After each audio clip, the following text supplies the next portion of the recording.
안녕하십니까. 평양만사 김길선입니다. 수령절대지 북한학 27번째 강의를 시작하겠습니다. 제가 왜 수령절대지 북한학 강의를 밀고 나가는지 아십니까? 우선 대북 전문가라고 하시는 분들부터 깨우쳐주기 위해서 그러는 겁니다. 이 시간부터는 북한 노동당 중앙위원회 내에서도 김일성 족속이 수령의 친설부대 노동당의 기본 부서라고 규정한 조직관리 담당한 조직지도부, 사상관리 담당한 선전선동부 외의 기타 정책지도 부서들에 대해 노동당 중앙위원회 현직에서 대한민국의 정치에 망명하신 고 황장엽 선생님과 한덕헌 선생님이 작성하신 자료에 근거해서 또 여기에 제가 직접 겪거나 접한 사실을 그대로 삽입해서 해설해 드리겠습니다. 김일성 족속이 명명한 노동당 중앙위원회 정책지도부서에는 어떤 부서들이 속하는가? 국제부, 간부부, 행정, 군사부, 민방위부, 근로단체부, 총무부, 군수공업부, 경공업부, 과학교육부, 문서정리실, 경제정책검열부, 농업정책검열부, 재정정리부, 39호실, 38호실, 당역사연구소, 통일전선부, 대외연락부, 작전부, 35호실 등 20여 개의 부서가 여기에 속해 있습니다. 이 모든 부서가 국내외 정세 변화로 인해서 김일성 족속의 전술적 조치로 국부적, 서국적 이합 집사는 있을 수 있지만은 소위 그 직능과 업무 수행에서는 어떤 공백도 있을 수 없다는 점을 분명히 알려드립니다. 실례로 장성택 숙청 후 행정부는 간판을 내렸지만 분명히 합병 또는 다른 명칭을 가진 담당 기구가 활약하고 있다 이것입니다. 그 이유는 기존 행정부의 기본 직능이 북한 사회의 모든 분야에 대한 검열, 감찰이었기 때문에 그렇습니다. 그러면 우리 정책지도 부서들은 어떤 직능을 수행하는가? 노동당 중앙위원회 조직지도부, 선전선동부와 마찬가지로 정책지도 부서들이 직능 역시 북한 지상의 실정법인 당의 일적 영도체계 확립이 10대 원칙에 준해서 온 사회 김일성, 김정일 주야를 실현하는 것이 기본 직능입니다.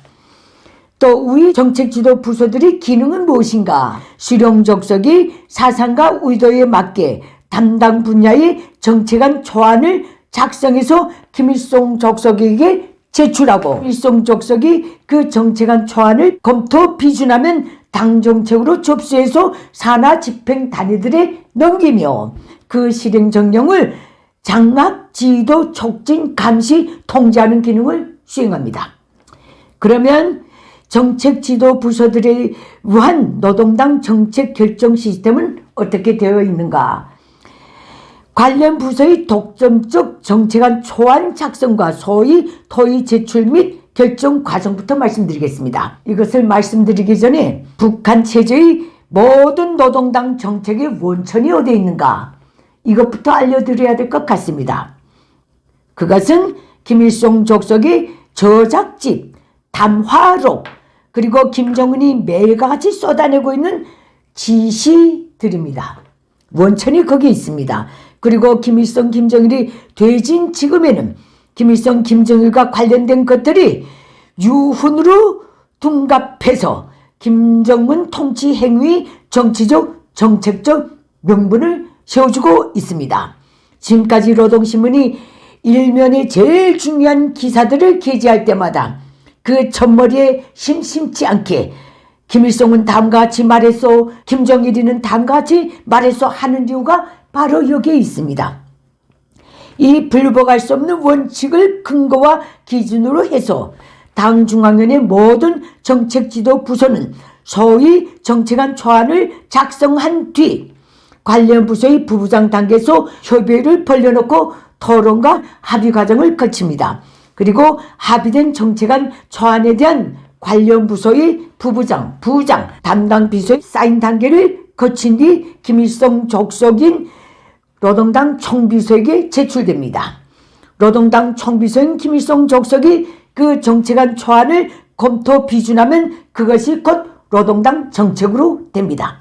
실례로 1963년 12월 김정일은 노동당 중앙위원회 국제부에 세계 사회주의 체제가 붕괴된 조건에서 앞으로 노동당 외교를 어떤 방향에서 어떻게 진행하겠는가 하는 정책안을 만들어서 제출하라는 직접 지시를 내렸습니다. 그때 국제부는 담당 부부장 단계의 협의회를 소집하고 기존의 사회주의 집권당과의 외교를 정부 간의 외교로 전환시키는 문제, 수령족속 위대성, 주체사상 위대성 선전으로 지지자, 동정자 대려를 확장하는 문제, 이런 것들을 골자로 정책안 초안을 작성해서 김정일의 비준을 받은 뒤 그것을 노동당의 외교 정책으로 정식 결정했습니다.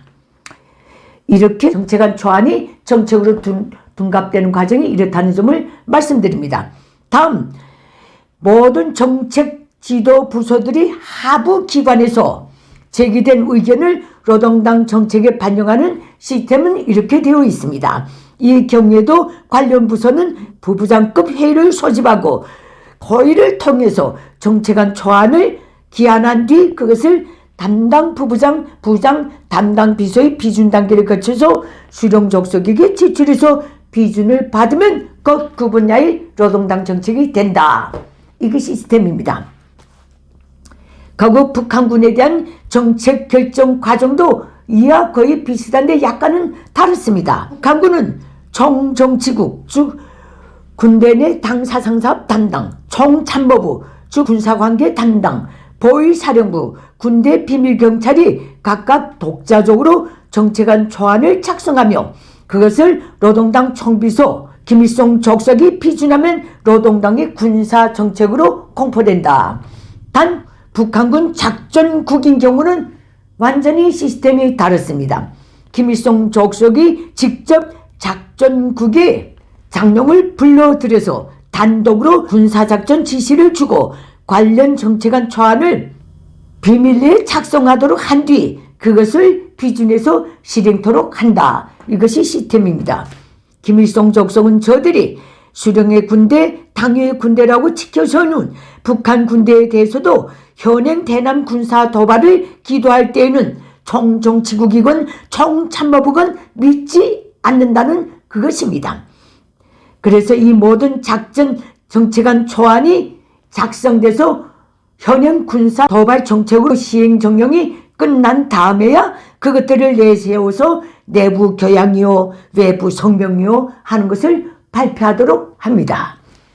이건 지금까지도 변함이 없습니다. 또 기타 김일성 족속은 외교부, 국가안전보위부, 비밀경찰입니다. 사회안전부, 공개경찰입니다. 이런 기구들에 한해서는 소위 특별한 경우에는 당중앙위원회 담당 정책 지도부서를 제치고 직접 구수장들을 불러들여서 저들의 현행 야망을 통보하고 정책안 초안을 작성하도록 한 뒤 작성된 정책안 초안을 검토 비준해서 시행토록 합니다. 또 대미 관계 노동당 정책 관련 시스템은 이렇게 되어 있습니다. 소위 비밀 보장을 이유로 당중앙위원회 관련 부서를 제쳐두고 외무성이 소위 대미 관계 전문가 몇 사람만 불러들여서 그것도 역시 안심치 않아서 관련 외교 행위가 종결될 때까지 그들의 평양 외곽에 초대서에 연금 아닌 연금을 해놓고 수령족속이 직접 행차해서 탁상 모의를 합니다. 다 끝날 때까지 노동당 중앙위원회 내에서도 무슨 대미 접촉은 한다 하지만은 그 내용이 뭔지 모른다는 점 말씀드립니다.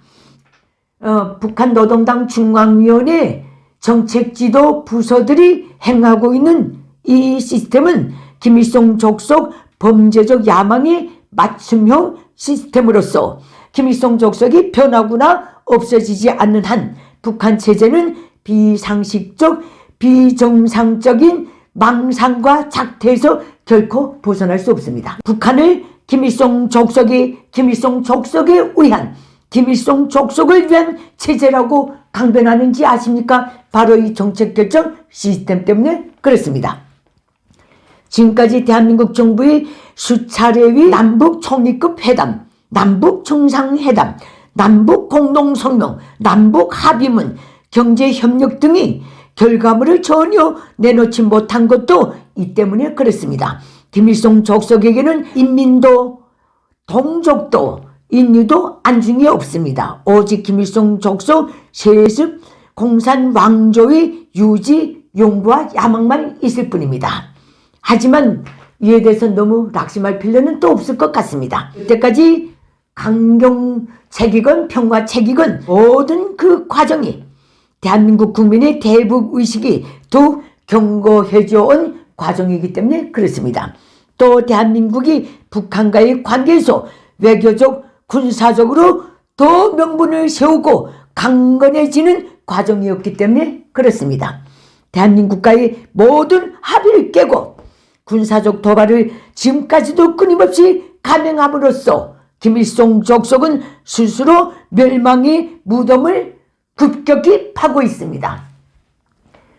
다음 시간에는 당 중앙위원회 통일전선부를 필두로 첫째 김일성 족속의 대남 정책에 대해서부터 아는 것 말씀드리겠습니다.